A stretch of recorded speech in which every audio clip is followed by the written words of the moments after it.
بسم الله الرحمن الرحيم الحمد لله رب العالمين وصلى الله وسلم وبارك على نبينا محمد وعلى آله وصحبه أجمعين ما بعد. Yeah, please. So last week we started the introduction and we finished the introduction to 10 pieces of advice. We taught a bit to Abna, 10 pieces of advice in raising children. And we didn't get to the first. Everything last week was the introduction to the book. So tonight, inshallah, we start what is called Ar-Rakizatul Ula, the first piece of advice. Again, the origin of the book is a khutbah from Sheikh Abdul Razak al-Badr, Hafidhullah, one of the teachers in Medina in the Prophet's Master Sallallahu Alaihi Wasallam. So this is not 10 pieces of advice that I selected. This is not my personal selection of advice. This is a khutbah that he gave, and they saw enough benefit, so they took it and they transcribed it and made it into a book. So again, the book is not long. It's only about not even 60 pages, maybe not even 40 pages. 38 pages, inshallah. Tayyib. The Shaykh Hafidhullah says, number one, the first piece of advice, ikhtiyar al-zawja salihah, choosing a righteous wife. Choosing a righteous wife. Now, this happens before children. This is before the actual benefit of having children, right? Oh, this is for the sisters. At one point, your wife did? She is? Jazakallah khair. Choosing a righteous wife. Now, two questions.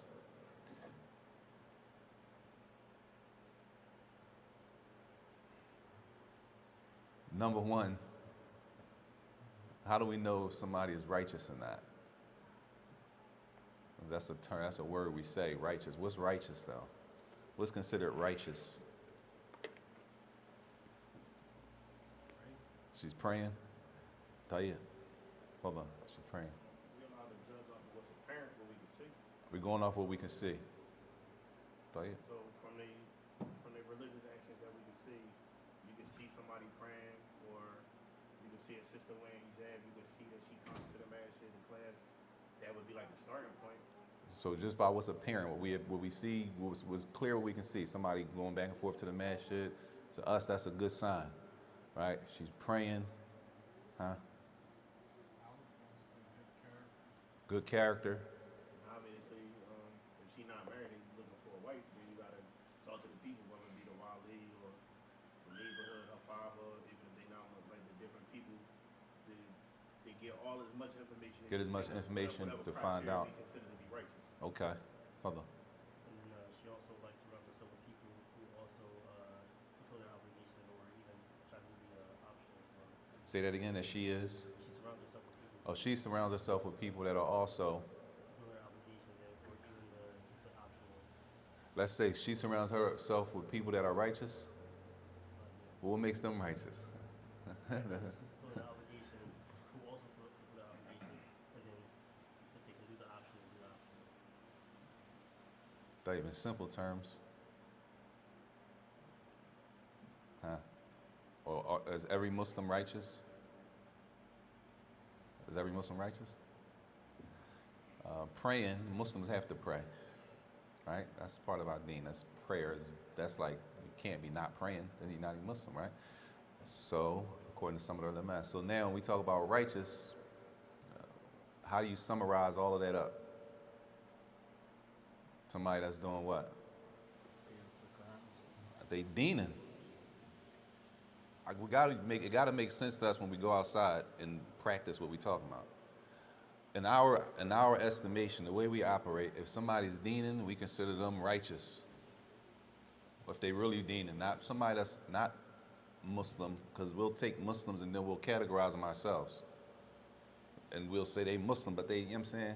And then we do all that kind of stuff. So we know by what's apparent and what we see from people, that we categorize, all of us, we categorize people as we see them, right? So number one is defining what's righteous, that she's a person that's serious about deen. But the question is, why is it ikhtiyar al-zawja, why is it choosing a wife and not a wife choosing a husband?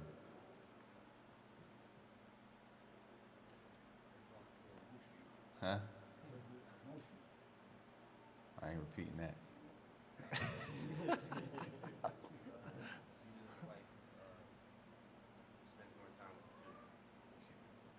Usually, all right, let me rephrase the question. It says choosing a righteous wife. My question is, do women choose men or do men choose women? Both? Huh? Hold on. Typically, the man is the one who goes out. Typically, the man is the one who is doing what?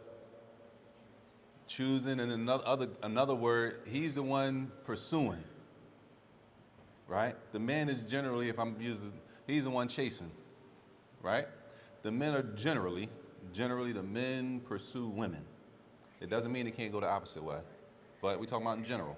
No, I'm not talking about no one person. I'm saying generally, the man is seeking the woman, right? And the women generally, sisters, there's a mic over there. If I'm wrong, you can correct me. Generally, the women are waiting to be selected. Generally. True or false? If I'm wrong, sisters can correct me, right? This is in general, which doesn't mean it can't go the opposite way. We're talking about in general, and usually the way things are presented based on the generality of everything. What's the norm? Tayyib.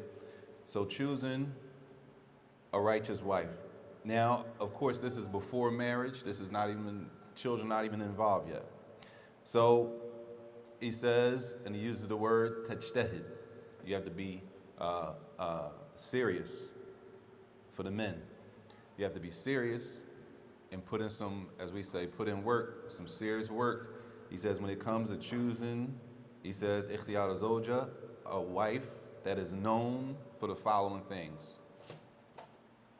He says she's known, ma'rufa bil istiqama. She's known for being upright. What's upright? A good character. Okay. Anybody else? Upright. Truthful. What's going to fall under character? Patient, which is going to fall under character. Yes. Having taqwa. That's the second or third thing you mentioned, was salah, right? How do you summarize that type of woman, those characteristics? I'm not trying to be. Yeah, one word. What would you say about her? Pious. Or she on her deen like that. She somebody that's serious about deen. Just so we clear, when we use this, it got to make sense to us. We don't want to go somewhere and we looking for an upright sister and don't know what upright really is. You know what I'm saying? Not that she sits upright when she sits down. That's good too, though. If her posture is good, that's a positive. Yes. A lot of people in our area, where we from in Philly, it's a lot of Muslims, but a lot of Muslims is not always outwardly doing the right thing. Mm-hmm. So a lot of times, like the non-Muslims or the Muslims that might be quote unquote, they feel like they not on a certain level, that say he or she is a real Muslim. Yes. They associate some things that other Muslims say. I'm supposed to pray. I'm supposed to grow my beard. That's Right. not being a real Muslim, at least in them Right, people's right. minds. But so many people might shave their beard or not wear hijab. So to the people that's how they classify you a real Muslim. He prayed 5 prayers a day. Based on you doing what a Muslim is supposed to do. The non-Muslims will categorize a serious Muslim because in their eyes, you do what you're supposed to do. And then they'll say somebody else that is not, they're not real, based on them not doing what they know, from what they know, what a Muslim is supposed to do. Tayyib. He says that the wife, she is the one that is going to be awnan lak. She's the one that's going to be helping one or two things for the righteous wife. Either she's going to be helping raise the children, right? Or he says specifically, teaching them how to behave. As some used to say, that the woman is the first school that children attend, right? They spend so much time with the mother. And giving them a good upbringing. That's number one. Either she's going to help the man do that, or he says, bare minimum, if she can't help him, is it possible she's righteous but she can't help? It's possible that is it possible that she's a righteous woman, but she's not able to help raise those children in the way, let's put it like this, in the way that the man sees fit, the way that he thinks it needs to be done. It's possible, right? Thank you. Because she's not able to do that doesn't mean she's not righteous, right? Maybe she's not able to do what he's looking for her to do. Everybody clear? For example, a brother marries a woman and his expectation is that, for example, she's going to be able to teach their children how to recite the Quran properly, right? Because that's his wife, and because he married her, and she's Muslim, and she's upright, and she's all the stuff, patient, and she's a good sister, does that mean that she's able to do that task? That doesn't mean she's able to do that. Everybody clear? So either she's able to, that's just an example. That's not everything. That's just an example, just to show that it's possible she could be righteous, but she's not able to do something. And because she's not able to do that doesn't mean she's not righteous or upright or whatever we're talking about. So he says, even if she's not able to do that, he says that she is not لن تكون ضررا عليهم في دينهم. At the least, she's not going to be a harm to the children. She might not be able to help in that case, but she's not going to harm them, or she's not going to deter them away from doing the right thing. We clear? We clear? So just because this is only an example, y'all. It's not stuck on this. I'm just using this. Because she's not able to teach them the Quran that you want the children to learn, that doesn't mean she can't help. How does she help? If she can't teach them Quran, how can she help? She might find them a school, find them a teacher. Once they find a teacher, then what? They got to get back and forth to class. Transportate, right? So just because she can't do it doesn't mean, well, she's not righteous, because we are people of extremism in some areas. If you can't do one thing, it's over. So because she can't teach, and for real, I probably can't even teach. The same thing I'm asking her to do, but I probably can't even do myself. But because she can't do it, I'm going to divorce her. Right? And I probably can't do the same thing. The fact that she can't do it, the action itself, doesn't remove the fact that she may be righteous, upright woman. Right? But at the same time, if she can't do it, she might just assist in whatever it is that you're requesting her to do. Clear? I hope that's clear. So, number one, choosing a righteous wife. He says this is why the Prophet ﷺ said in the famous hadith about choosing the woman of religion, deen, the one that has deen with her. The Prophet ﷺ said in the famous hadith, "Tunkihu al-mar'a li-arba'," that a woman is married for 4 reasons. Tayyib, limaliha, for the wealth that she has. We know wealth. We know wealth. What's wealth? Huh? Money, yeah. I just want to be clear, because we be talking about wealth. And I don't know who talks around saying, like, what's your wealth? Her money. A person marries a woman. This is a hadith, y'all. Pay attention. We've taken stuff and we be applying stuff our own way. Right now, if a brother married a woman based on her income, what we got to say about that? Around here. Yeah, where we at? Around here. You can't do that? Listen, this is the norm. Or the man say the Prophet say mention these 4 because this is the norm. And there's more reasons that people get married to women. There's more reasons that a man would choose this woman to marry. These, they say, this is the norm. One of these reasons is the most, as we say, the most popular reasons. Her money, right? Or lihasabiha, for her, they call it lineage, which is her family background, which is her reputation, her family reputation. She comes from a good family. You look at the family, we look at the family, and we say, that's a good family. That's good stock, as we say. All those people over there, pretty much, they have good reputations all the way back to the grandparents. They always been. Everybody knows them. And a brother marries her, he chooses her for marriage based on her reputation. Because she has a good reputation, brothers, does that mean her deen is intact? Huh? Because she comes from a good family, that means she has deen with her? She's Muslim, but is she a person of deen because she comes from a good family? Not necessarily. But a person may choose her based on that. طيب. The third thing he said, وَجَمَالِهَا, or for her beauty. Or for her beauty. He chooses her because she is beautiful. She's pretty, and that's what he's looking for. Because she's pretty, does that mean she's a woman of deen? Everybody shook their head no to that one, but to the other one, everybody's confused. Because she's pretty, does that mean she's a person of deen? Because it's pretty, she's pretty, does that mean she's not a woman of deen? Huh? I'm just saying, because we take stuff and we apply one thing. So if she's pretty, that means she's not deening. No. She could be pretty and deening. She could be pretty and on deen, and she could be pretty and not deening. A man chooses her because she's pretty. That's all he's worried about. He's worried about her looks. That's it. And that's what he marries her for. We clear? The other man is worried about her background, where she comes from, what type of family she comes from.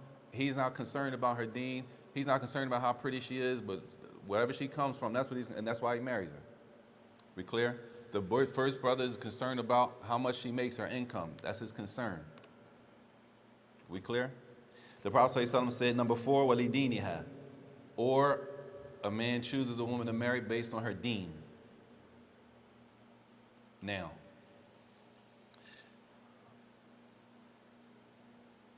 based on her deen, we all assume her deen. You choose her based on her deen, meaning her deen is what? No, of course her deen is Islam, but what about her Islam? It's good, or in other words, it's strong, right? But sometimes a brother might not choose her because to him, her deen is too strong for him. She's out of his league in that area. Meaning, she has, for example, too much experience for him in deen. It's going to be overkill. Everybody with me? I'm only using this, and this is not, these are examples. The he's been Muslim for 2 years, and she's been Muslim for 25 years. She has way more exposure, way more experience. It may be overkill for her, right? Or for him to choose a woman like that. That might be too much for him. So he might choose a woman with less experience that's closer to his level of deen. Either way, his decision is based on, deen is based on deen. He's just looking now how strong is her deen compared to mine. Everybody with me? Because she's a woman of deen, what does that say about her beauty? The religious sisters. What does it say? Or the religious sisters. What does that say? What does that mean about their beauty? Nothing. Because she's a woman of deen, does it mean she's pretty? On the inside, Allahu Akbar. No, ain't nobody looking at the inside. Everybody, when you look at her, I'm only doing this because I know how we operate here. This does not mean that one removes the other. It doesn't mean because she's on deen, she's not pretty. It doesn't mean because she's pretty, she's not on deen. It doesn't mean because she comes from a good background that she's not pretty. One doesn't remove the other one. We clear? I'm only doing it like that so I won't get confused and think, well, if she's this, she must not be the other three. This hadith is referring to why the man chose her. He chose her because he's interested in her beauty. He's not worried about her deen. She's Muslim already. His next concern is how pretty she is, period. Clear? She's already Muslim. His next concern is what type of family she comes from. Clear? That doesn't mean because she comes from a good family, it removes the other three. That she's not, she comes from a good family, but she don't have no deen with her. It doesn't mean that. We clear? These are just the 4 reasons the Prophet ﷺ mentioned that a man will marry a woman. Then he said, فَضْفَرْ بِذَاتِ الدِّينِ تَرِبَتْ يَدَاكَ. He said, choose the one with deen. Choose the one that has deen with her. Of course, that's going to be a benefit to her. I mean, a benefit to the family in general. It's going to be a benefit to him and a benefit to the family. Which doesn't mean because he chose the woman of deen that he's not interested in the way she looks. I'm only doing that because we'll take one thing and we'll make it, will remove the other things based on one. Since it's this, those other ones can't apply. And that's not the case. It's just that what is a man choosing a woman for? We clear? Tayyib. The Prophet said, choose the one with religion, the one that's on deen for real, for real.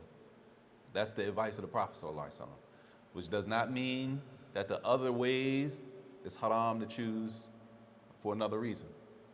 We clear what a person gonna say, well, this is why we gotta be careful. If a man chose a woman to marry, based on this hadith, if a man chose a woman right now, around here where we at, if a man chose a woman to marry based on her income, like the hadith says, right? We're probably gonna call him a name. We're probably gonna call him a name, some type of disrespectful name. It's, that's not something that's appropriate to do. Brothers be trying to do this. They be trying to get over on, right? We're gonna go there. The question is in Islam, is that permissible? Is it allowed to do that? That's number one. Because anything in the Sharia that we need to be careful that we start calling people names or disrespecting people based on something that they're practicing from our deen. Now, that might not fit your situation. You wouldn't do that. You might not even understand why they did it. But that's not a reason to start critiquing people and calling people names and disrespecting people. Or a brother looks at what type of house, what type of family she comes from, what type of education she has, right? A person does that, the Prophet said, choose the one with deen. Her deen is going to trump all of that. That's better for you. Choosing the one that has deen is going to trump all of that. We clear? This is in the case when, and then we talking about the one that has deen, that means like everybody says she's patient, she's truthful, she's praying, going to class, she's trying to be the best Muslim she could be. We clear? Tayyib. And most of the stuff that everybody mentioned had to do with adab, her behavior, which is, he says she's patient, somebody else says she's truthful, somebody else says she has fear of Allah. That's all the way she carries herself, right? Tayyib. When it comes to a woman, because every man that comes to a woman, she has to make a decision, right? The woman is going to make a decision when the brother comes, or the brother, as we say, when the brother's inquiring about her, he's inquiring about her, he's asking about her, she's going to make a decision. Either she wants to marry him or she doesn't want to marry him. Either she's interested or she's not. We clear? The other hadith that he didn't mention here is in Sahih Tirmidhi. The Prophet ﷺ said, إِذَا خَطَبَ إِلَيْكُمْ مَنْ تَرَضَوْنَ دِينَهُ وَخُلُقَهُ فَزَوِّجُوهُ إِلَّا تَفْعَلْ تَكُنْ فِتْنَةٌ فِي الْأَرْضِ وَفَسَادٌ عَرِيضٌ. Now, in this hadith, the first hadith is who? The Prophet ﷺ is addressing who? He said, who did he tell to marry? Who is he giving the command to? The men. He said, choose the one with deen. In this hadith, the Prophet ﷺ says, إِذَا خَطَبَ إِلَيْكُمْ مَنْ تَرَضَوْنَ دِينَهُ وَخُلُقَهُ. He said, if a man comes to you, and as we say, propose or inquires about a woman, and when you meet the man, you are, this is what the Prophet says, you're pleased with his adab, you're pleased with his behavior, the way he carries himself, and his deen. He mentioned two things. When a man comes to you, comes to who? Pay attention, pay attention. When a man comes to you and you're pleased with his adab, the way he behaves, his behavior, his character, and you're pleased with his deen, the Prophet ﷺ said, فَزَوِّجُوهُ, then marry him. Marry him off to her. Marry him off to her. And if you don't do that, if you don't do what? Marry who off? Huh? La. If you don't marry who off? If you don't marry who? Oh, the man with the good character. The man with the good character and the man that you look at him, you're pleased with his deen and his character. You like, this is a good, mashallah, he sounds like an upright, good dude, right? He said, if you know that about the man and you don't marry him to the woman that he came to ask about, you don't really have a reason to deny him. or the reason that you have to deny him is not something, it goes against this. You was, as far as you know how we do. He good dude and all, but, you know what I'm saying? He from down such and such. We name a part of the city. And we'll remove all of his good based on what part of the city he's from. He cool, he good dude. No, he being a master, he, you know what I'm saying? No, he dean and all that. But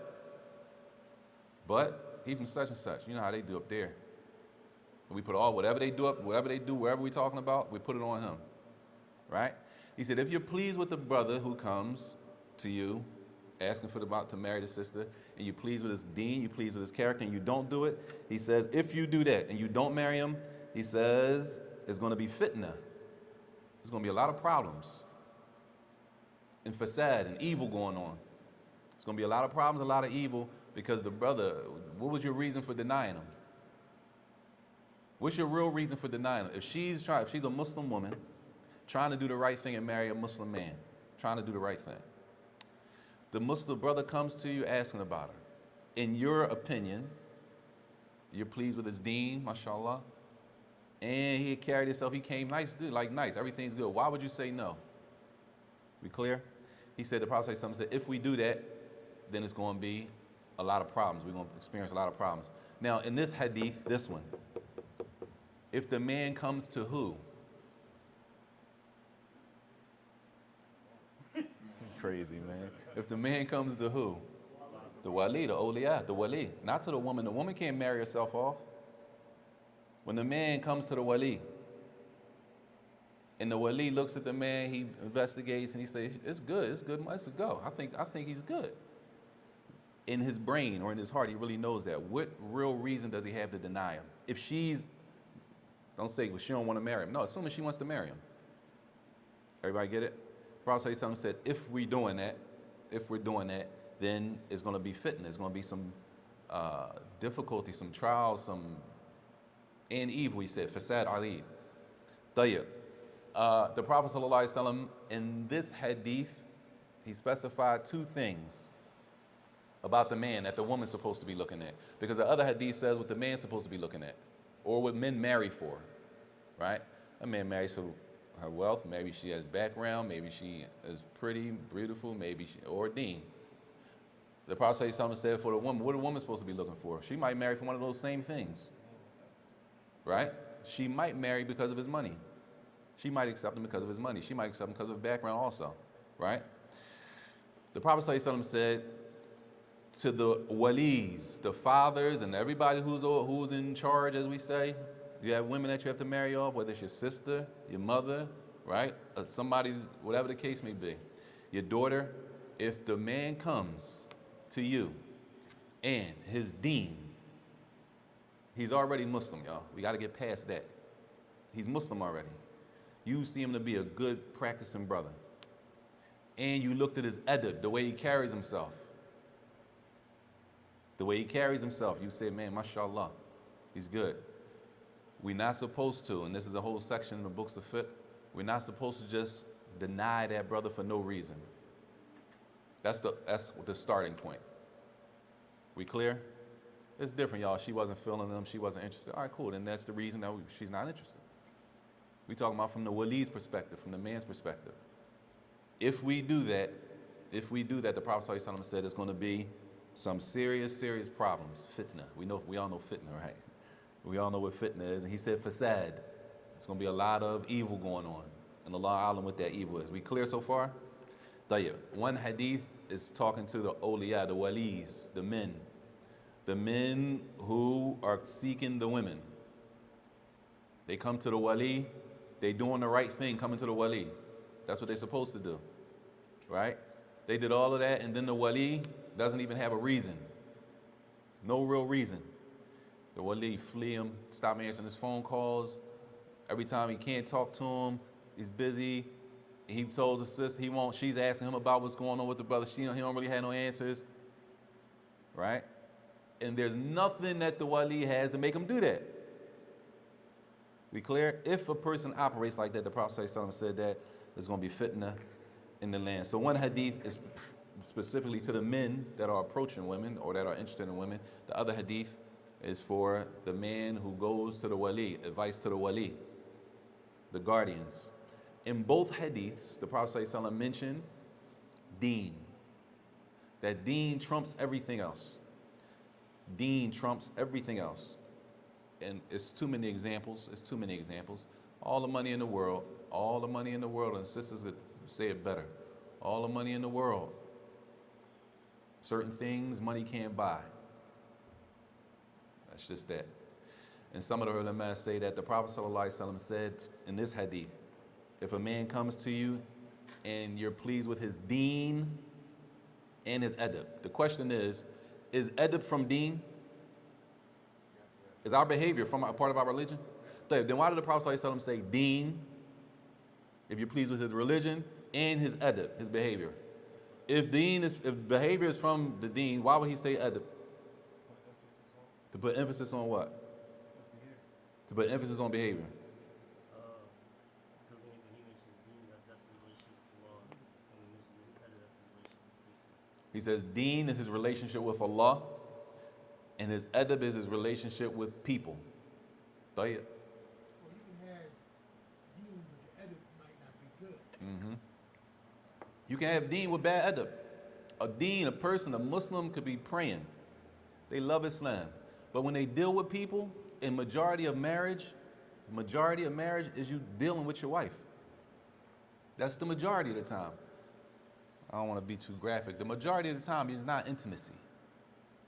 It's not like people just living all day and that's all they doing all day long. Majority of it is interaction. And that's why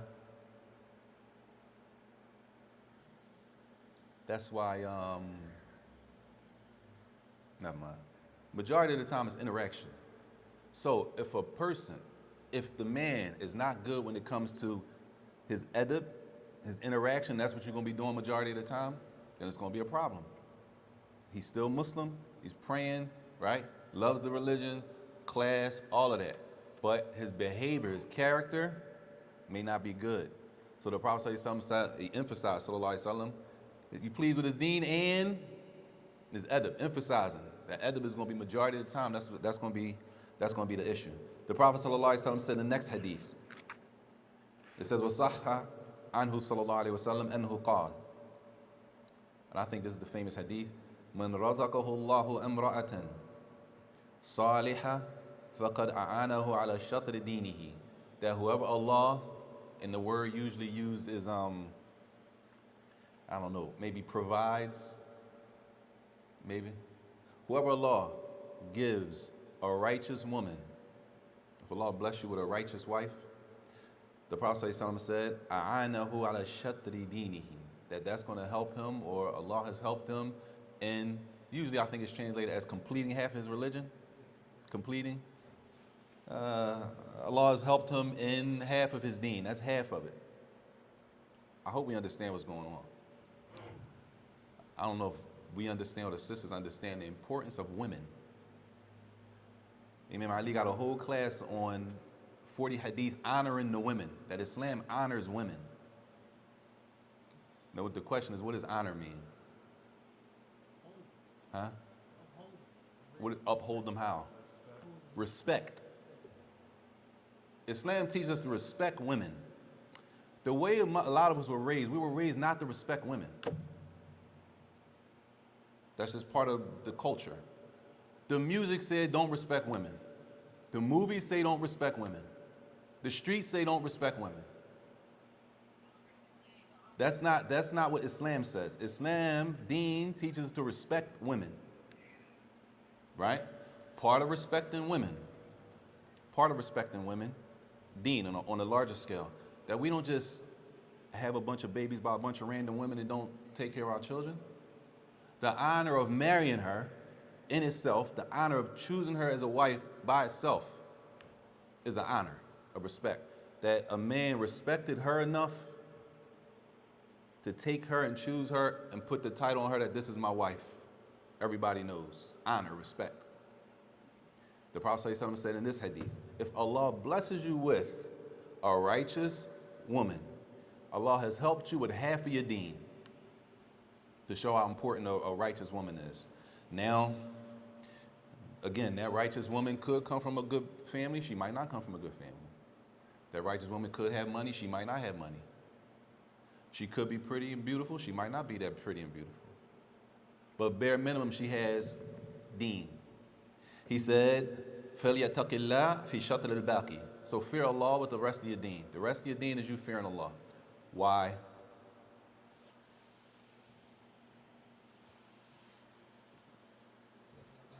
How does she, if she, what does she do? That half, what has she done? She's a constant reminder to what? To practice deen. What else is she doing? Pay attention, y'all. We men.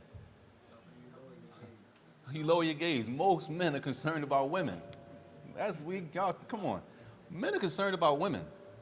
Once you get to a certain age, it's about women. Or am I tripping? Am I not supposed to say that? Like, the more we concerned about women, that's no secret. Allah bless you with a righteous wife. That controls, that tames that part of a man to some extent. It calms him down in that area to some extent. Right? We clear? Sahih? Tayyib. Let alone if she's righteous. Now all you got to do is the rest of your obligations. And from Allah's mercy, if need be, he can marry another one. And honor another one and be another. And she can. We clear? We clear? Tayyib. He said, and this is another hadith. This is a statement of Shaykh Abdul Razak. A righteous woman, a righteous wife, is from the greatest. It says, أعظم أسباب السعادة في الدنيا. From the greatest reasons for a man being happy in the dunya. This is what a lot of sisters don't understand, the power that women have. And they shortchange themselves a lot of times. Right? Sisters don't be understanding. Women, a lot of times, women don't understand the power that they have. The Prophet ﷺ said in this hadith, this first one, this Shaykh Abdul Razak, he's saying one of the greatest reasons for a man to be happy in this life is a righteous wife. And the question is, what is a righteous wife going to do that he's going to be so happy?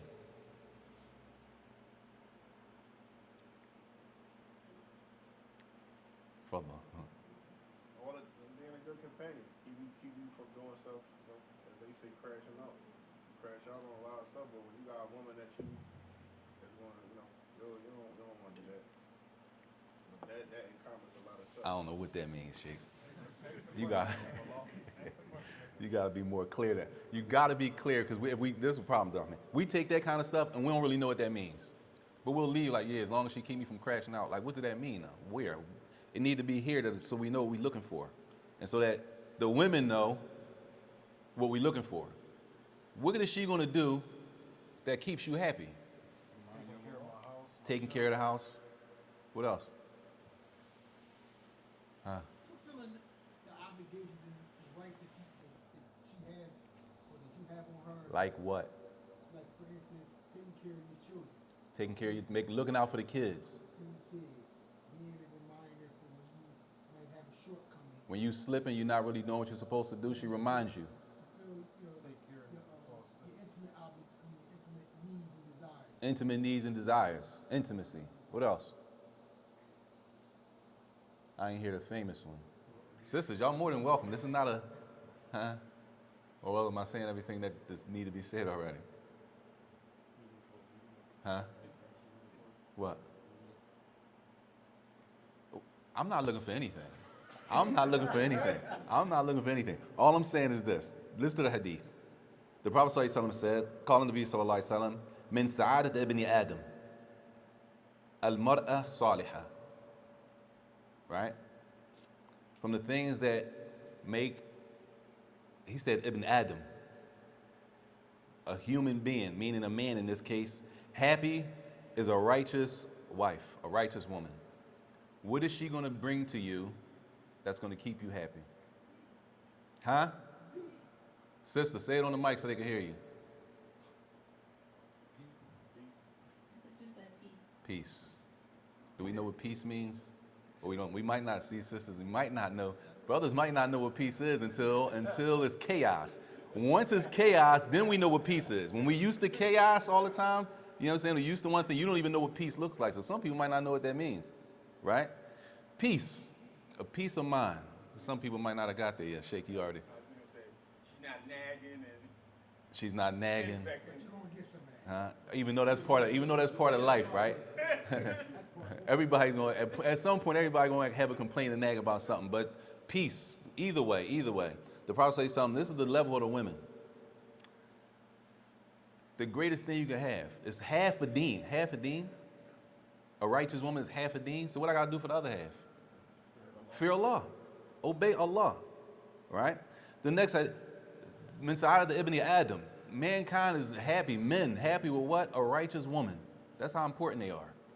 And that's why the Prophet ﷺ said in another hadith that I didn't leave anything behind more harmful on the men than the women. Why? Women bad? Is that because they bad? Like Islam says that women are like terrible people? Then why are they most harmful thing on men? Huh? Weakness for men, but well, it goes back to the men are concerned about women. Once you hit a certain age, it's about the women. You got to get that part under control. Once you get that part under control, now brother says, well, all right, now I can focus. I got to get this right. I ain't right. You know what I'm saying? Then I can focus. We clear? The importance of women, let alone the class, the 40 hadith of the Prophet on honoring and respecting women. How, y'all? How? 40 hadith on respecting women. All these hadith about women, half deen, righteous woman. How we turn around. How you turn around and call a Muslim woman out of her name. Like a disrespectful out of the name. How? Which shows our shortcomings. Our shortcomings in not understanding the level of women in Islam. Not understanding for real. That no, it's the imam and the men and she got to obey me. Sah.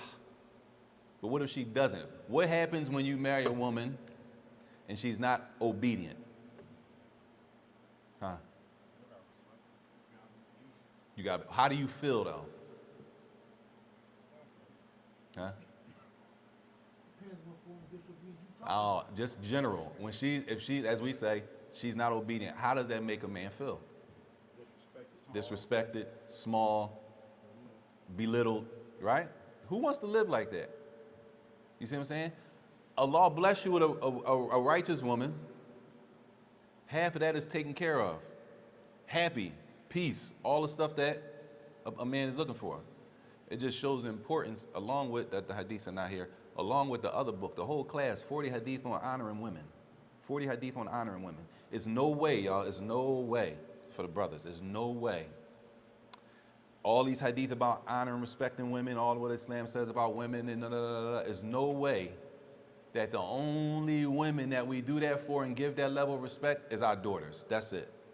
Daughters and mom and family. But when it comes to sisters, like regular sisters we want trying to marry, we don't have no level of respect for them. It's anything goes with them. Anything goes when it comes to them. My daughter, though, I'm ready to kill somebody for my daughter. We ready to go to jail and crash out for my daughter. But when it comes to another person's daughter, it's whatever. There's no way we can't be serious about practicing this. But in our head, that's what we really doing. It has to translate. If this is what it says, that means I always thought that we don't respect women. That means you're wrong. Islam doesn't say that. That's not what Islam says. We clear? Tayyib.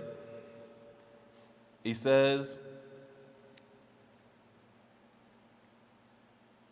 that based on that hadith, min sa'adat ibn Adam, from the things that will make a man happy is a righteous woman. He says that is because she has sifat nabila tanfaridu biha an ghayriha min an-nisa. The righteous wife, the righteous woman, she has special things about her, special characteristics and special things about her that other women don't have. We clear? There's certain things about this woman that other women don't have. All women, just like all men, are not the same. We clear? Based on the hadith that we already heard. A man comes to you, you pleased with his deen, and you pleased with his adab, right? If you're pleased with those two things, you should marry her. Don't deny him for no reason. Why? Because it's gonna be men that come to you, and their deen, you're not gonna like their deen, and you're not gonna like their manners. We clear?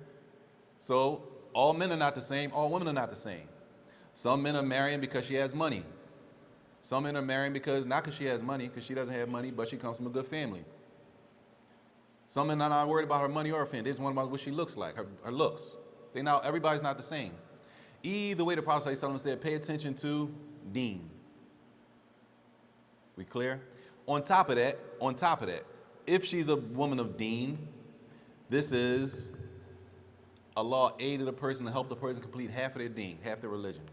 Now they just got to fear Allah for the second half. Obey Allah and be upright the second half. On top of that, the Prophet ﷺ said also that from the things that will bring a man happiness is a righteous woman.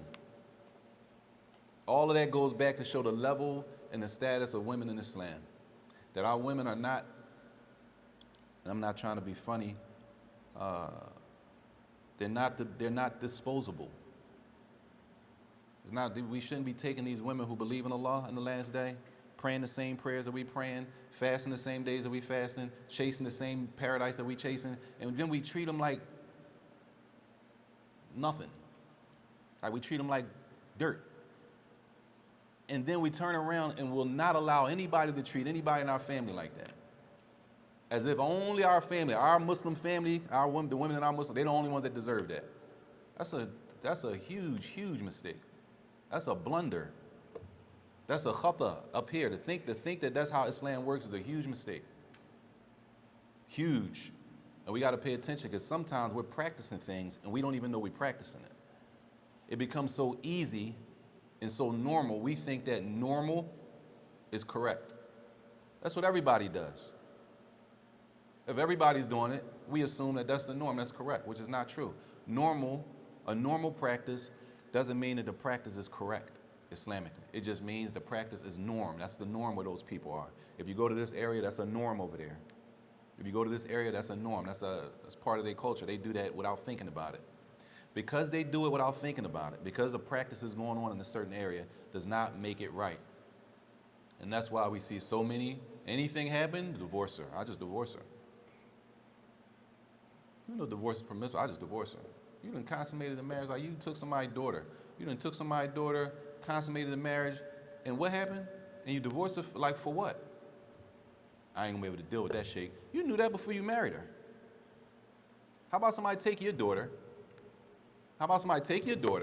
You marry her off, they do all that you did, and then he divorced her in a couple days. You're gonna be showing up at his job and nobody can do that to us, but we think that Deen allows that, which is a huge mistake. Huge, that joint is a huge mistake.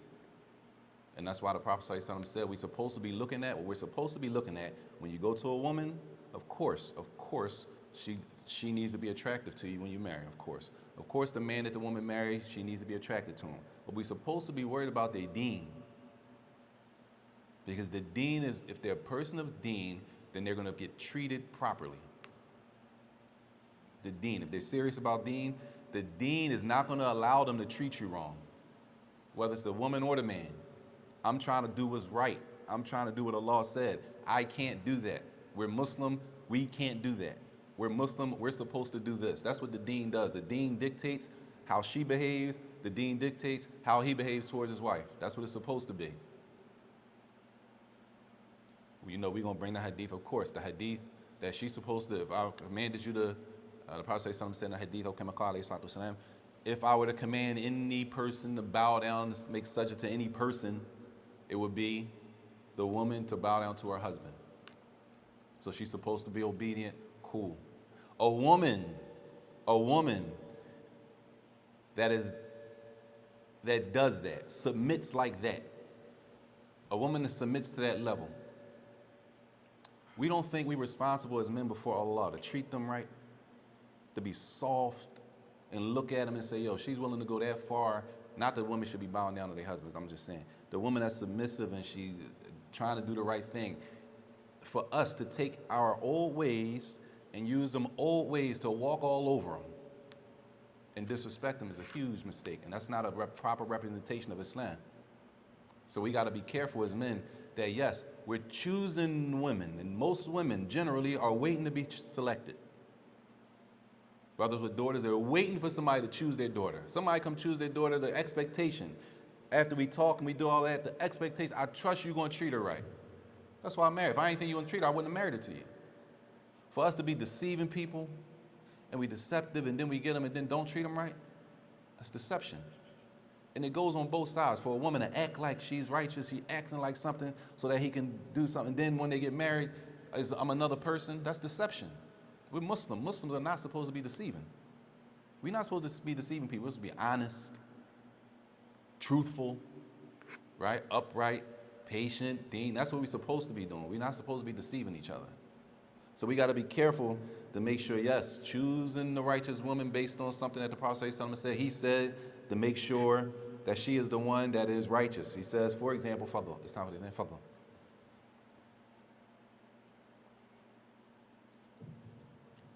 Allahu Akbar.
طيب بسم الله والصلاة والسلام على رسول الله ما بعد.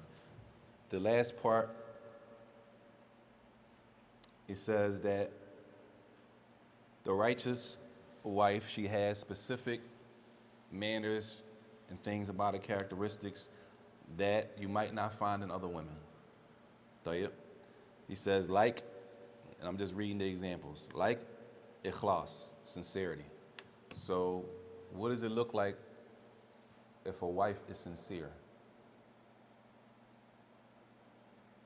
Or maybe that's a question for the women or anybody. If the wife is sincere, what does that mean?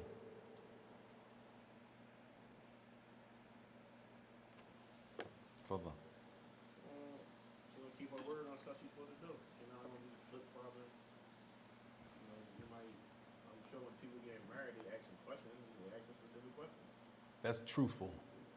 She gonna keep her word. That means she promises something, she's gonna keep her promise.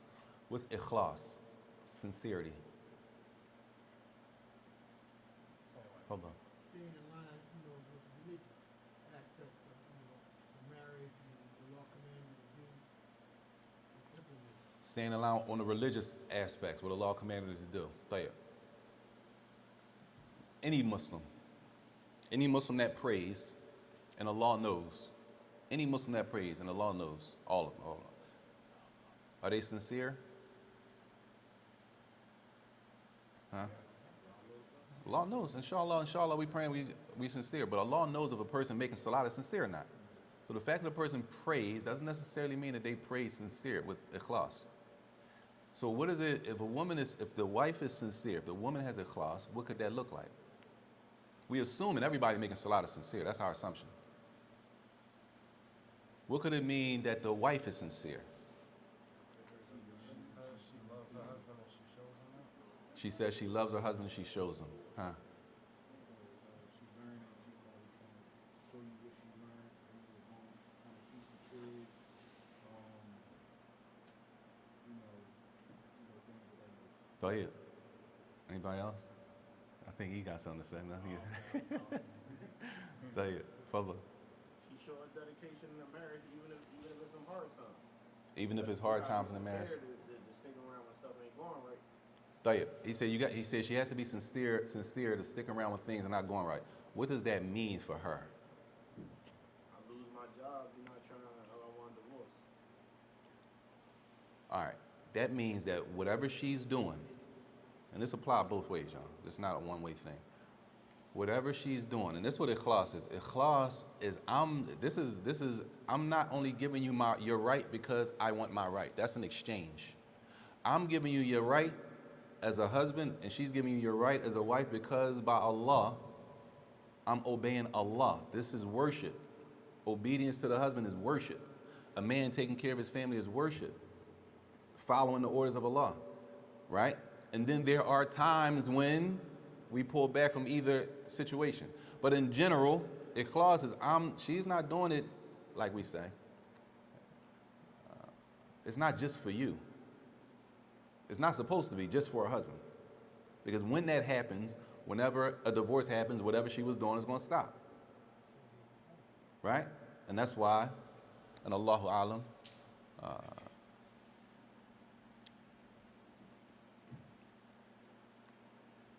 I'm just saying, you met her. When you met her, she wasn't wearing niqab.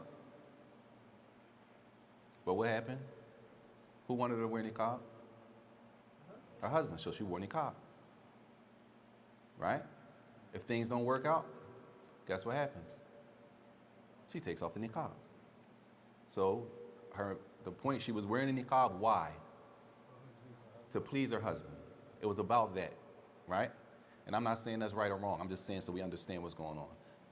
A woman who's not married, we assume the best of everybody, y'all. She has a niqab because she chooses to wear niqab. It's a difference. Because the woman took the niqab off because she's not married to the brother anymore, we're going to say, what are we going to say about her?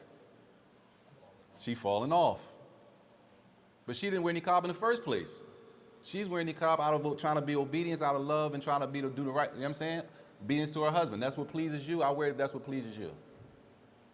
They're no longer married, so she's no longer pleasing him.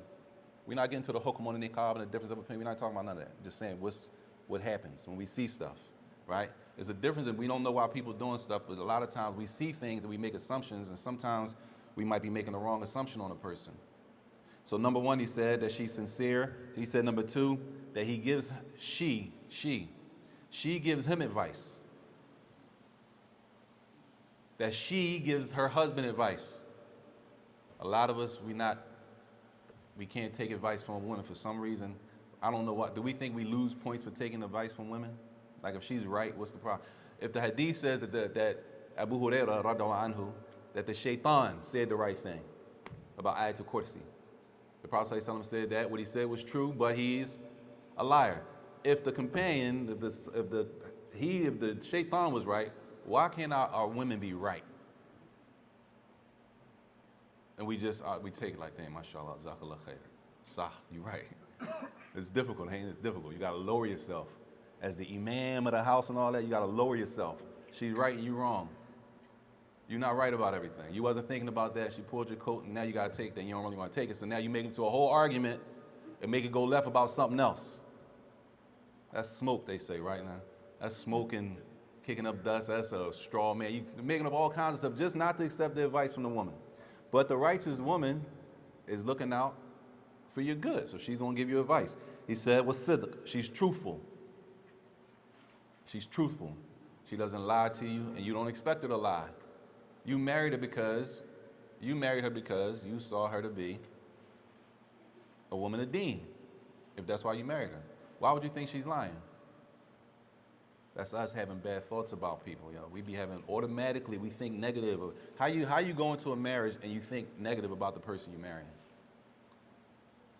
How can you trust a person? How y'all already shared a house together? Like you be sleep, she be up, he sleep, you up. How you trust? If you can't trust him, how do you do that?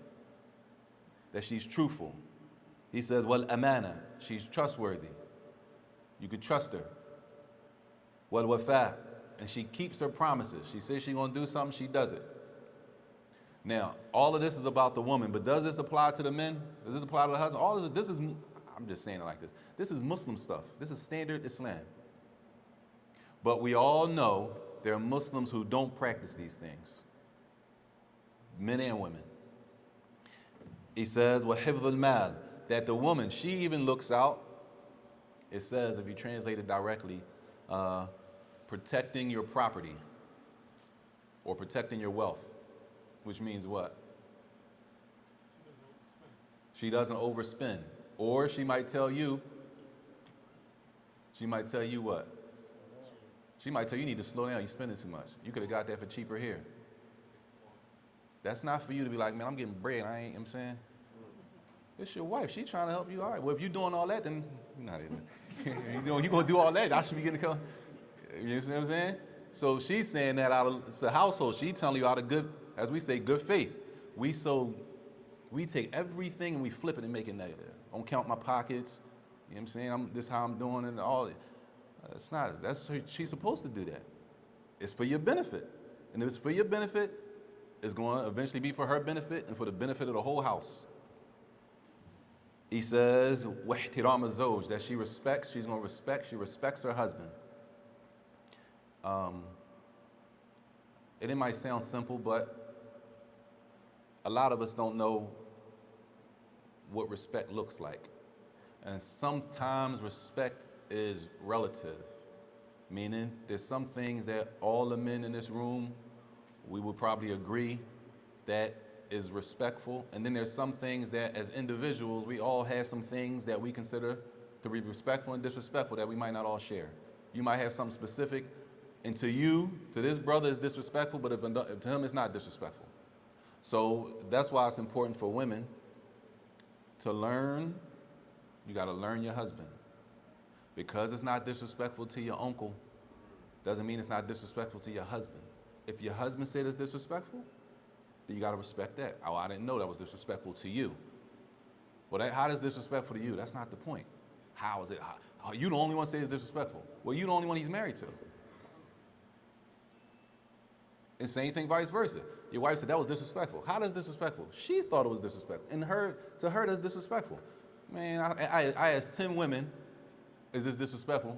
All of them said no. But if you wasn't married to this, your wife though. To your wife, that was disrespectful though. You gotta respect that. We clear? So some things have to be learned. There's some things that's general. Everybody understands that's disrespectful. There's some things that are specific. The way I was raised, that's disrespectful. That was disrespectful in my house. You see what I'm saying? The way you was raised, it wasn't disrespectful in your house. But you got to learn that about a person. And when people come and they express that, especially when it's your husband or your wife, you got to respect it's your husband, it's your wife, y'all. It's not a random on the street. This is what we do, y'all. Most people, most of the time, when it's a situation between a husband and a wife,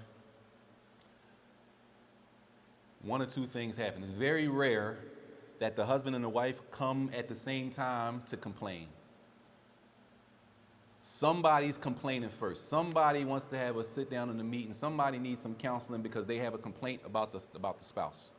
So sometimes the woman is making a complaint, and sometimes it's the man that's coming to make the complaint.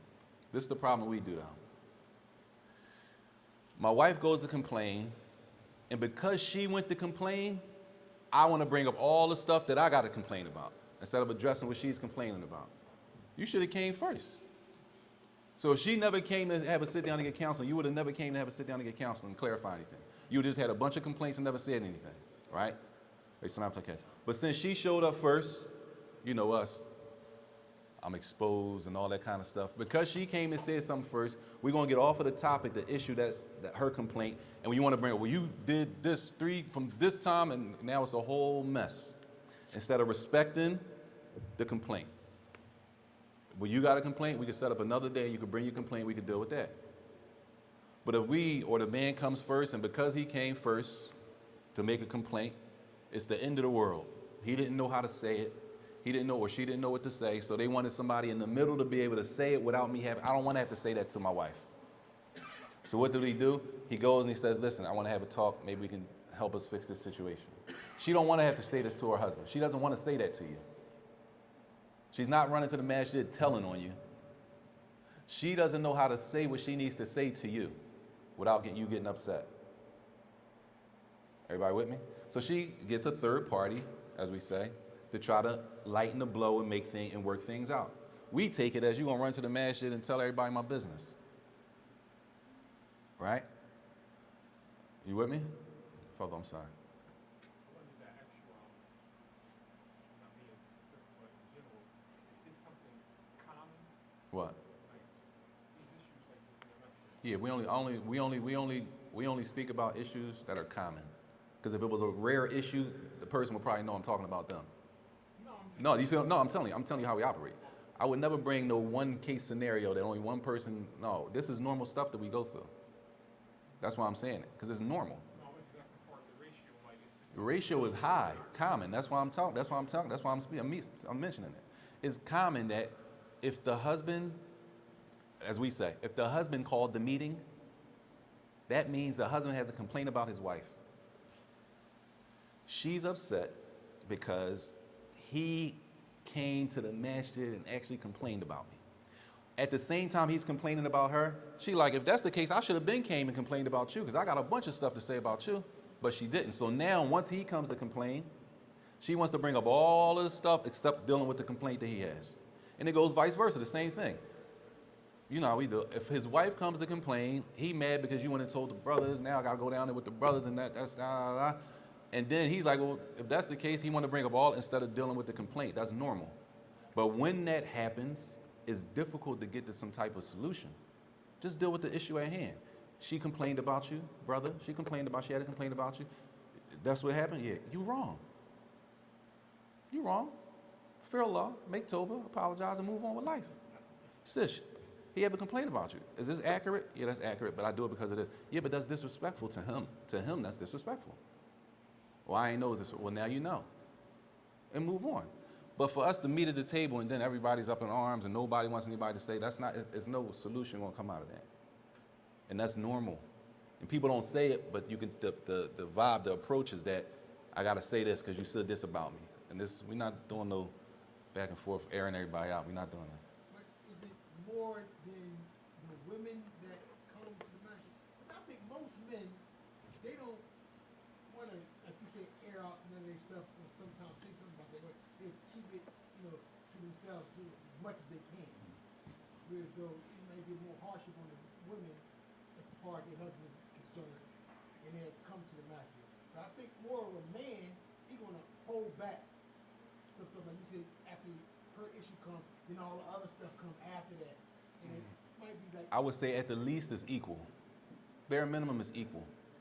It's not about, it's about this. The here, up here, the thought pattern is this. I have complaints about you, but I didn't say anything. I kept mine, but you actually went and said something. Now I'm salty.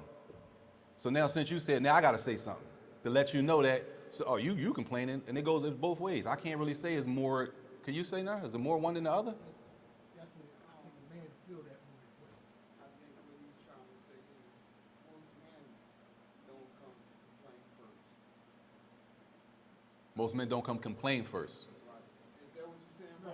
Oh, most men don't come and complain first. Men don't come complain prior to, the situation. Yeah, but that's not even the issue, who comes first. The issue is, because she went first, you salty now. You upset because she went and complained first. But you, yes, maybe more men don't complain first, maybe. But A lot of times that's bad too. yeah, That's a bad. because you had a bunch of complaints, you didn't say anything. Don't be mad because she went and complained. She's trying, because too many complaints is gonna be a buildup, And then at one point, it's not going to be fixable. Results are the same. The result's the same. Because you kept yours tucked and you didn't go to complain, but she went to say something, and she wasn't complaining. Complain doesn't mean the marriage is over.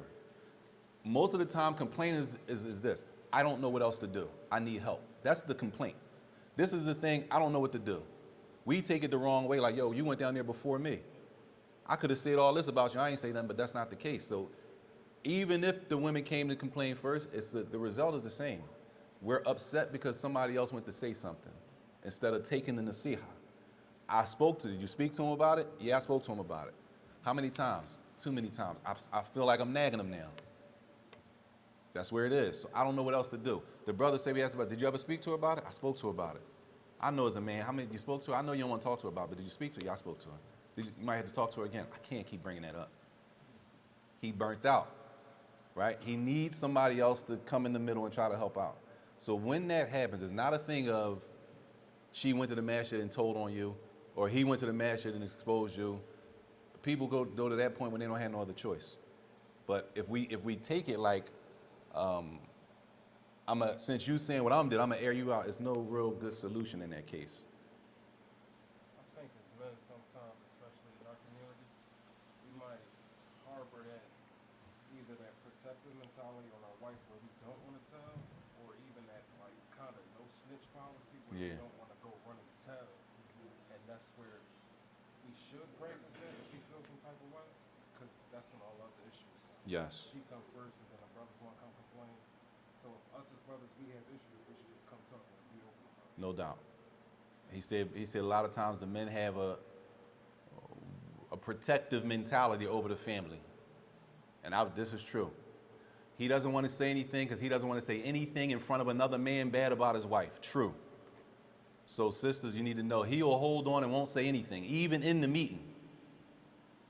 He'll know stuff and won't say anything out of protection. He doesn't want to say that about his wife in front of a group of men, so he won't say it. Even though it might need to be said for the situation, he might hold back and not say anything out of respect and out of protection of covering the family. But at the same time, the women are coming there to complain because they're done. They don't have no other option. They're not there because it just happened once. They're there because it's about to go, it's going to go all the way left. This is the last stop. I wouldn't be here. She doesn't want to come and talk about that either. But she feels like she's forced to go this far. And to be honest with you, y'all, even though we might have to do it, we don't want to hear people's personal business. That's not juicy to us. We trying to avoid it. Yo, why don't y'all just do this? No, man, it ain't gonna work. We need to talk today, Sheikh. Strong getting crazy. We need like now. Like, you know what I'm saying? We not trying. So we trying to work this chill. But people are coming, brothers, ain't they coming because that's how far it went. So the Muslim woman, the woman, and of course this goes both ways. He only mentions this because the first one, and we stopping here, was choosing the righteous wife. She's going to be advising the brother. She's going to be sincere. What she's doing is for Allah. If she was married to somebody else, she'd be doing the same thing. Because it's for Allah. She might do more because she really likes you. So she might even do more because she really likes you. But most of the stuff she's going to be, saying, she really feels she might do even more. But most of the stuff she's doing because she's doing it for Allah. Ikhlas, sincerity. And then she put more on top of that, and she's truthful, she's trustworthy, all of those things he said, she respects her husband, all of those things, as he said, of course, and on top of that, she's has helps him in raising the children. That's the whole point of the first piece of advice, and we'll stop there so we can pray unless there's any questions, inshallah. I believe you said that a righteous wife is known for the following five, if I'm not mistaken. And I have one known to be upright. And then, did you list two through five? It said istiqama. I don't think I did I? I didn't list them like that. Sheikh Abdul Razak says she's known for being upright. He says salah, which means it holds like the same meaning. She's an upright practicing Muslim. And she's known for her fear of Allah. They all kind of hold the same meaning. She's upright practicing Muslim. She's a person, when you look at her, in your opinion, you see her, she look like she's a practicing Muslim. The brother comes to you to marry the sister, you look at him, to you, he looks like he's serious about Islam. And then on top of that, of course, you're going to ask around, listen, do you know such and such? You're going to do your homework after that. But in general, we're looking for the upright practicing believers to marry. That's who the one the Prophet ﷺ advised us to marry. The advice was to marry those people, from the men and the women. When the brother comes to the wali, he said, you look at his deen, you pleased with his deen, you pleased with his behavior, his adab, you should marry him. He should be considered. It can't be just because he's from some part of the city that he's out of the question. Islamically, when it comes to Islam, when it comes to like the Philly culture, then we might X brothers out, or we might X out sisters because of what part of the city they from. And I won't mention no part of the city because I don't want nobody thinking I'm just saying, you know how we do it. If they're from such and such part of the city, they're this. So any woman from down there, I'm cool. If he's from such and such part of the city, all of the brothers up there are this. So I'm cool on him. And these might be good Muslims. So the gauge is not what we've made the gauge in our city. The gauge is deen. And that's why the Prophet said in both hadiths that to consider the one of deen. Any other questions? We can stop there, inshallah. Wa sallallahu wa sallam wa barak ala nabiyyina Muhammad wa ala alihi wa sahbihi ajma'in.